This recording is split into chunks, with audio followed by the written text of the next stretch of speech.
Pour la première fois, Nadine Fabre, la mère de Cédric Jubilard, a accepté de témoigner devant nos caméras après son audition face à la cour d'assises.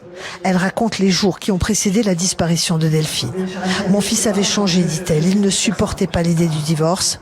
Il était menaçant lorsqu'il parlait de sa femme, jusqu'à cette terrible phrase. Cette phrase, quand il me l'a dite, elle m'énerve, je vais la tuer, je vais l'enterrer, personne ne va la retrouver.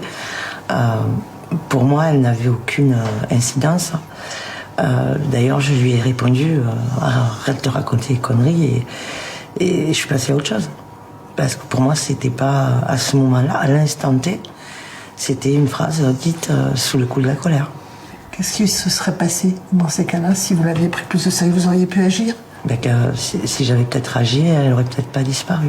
Et peut-être qu'on n'en serait pas où on en est aujourd'hui. Des regrets, mais aussi des doutes qu'elle a livrés ce matin à la cour, face à Cédric Jubilard dans le box qui la fixait, cherchait son regard, impassible, alors qu'à demi-mot, elle laissait entendre que son fils aurait pu commettre l'irréparable. Oui, j'ai ce doute. Voilà. Tant que j'ai pas de réponse claire.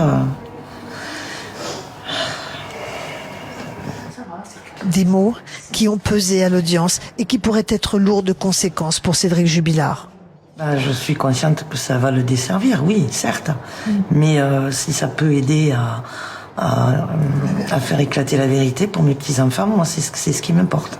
Pour qu'ils puissent grandir et évoluer le plus sereinement possible, tout en sachant qu'ils n'ont plus leur maman et que leur papa est incarcéré. Autoroute A7, lundi après-midi.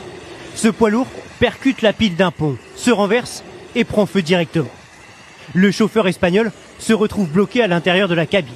Mais ce jour-là, Sébastien Collenot est en voiture, quelques dizaines de mètres derrière. Je rentrais de vacances, j'étais sur la A7.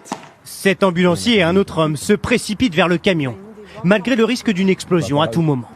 Et du coup, on s'est retrouvés à deux, à taper violemment sur le pare-brise. On a réussi à briser le pare-brise, on a pris le chauffeur par les bras, on l'a sorti. Un geste héroïque. Le chauffeur du camion réussit même juste après à extraire son chien également bloqué dans l'habitacle. Désormais surnommé le sauveur de la 7, Sébastien Collenot nous l'avoue, la gorge nouée et les yeux mouillés. Je me rends compte seulement aujourd'hui. Vous vous rendez compte de quoi? C'est ce que j'ai fait. Et alors, vous en pensez quoi? C'est beau.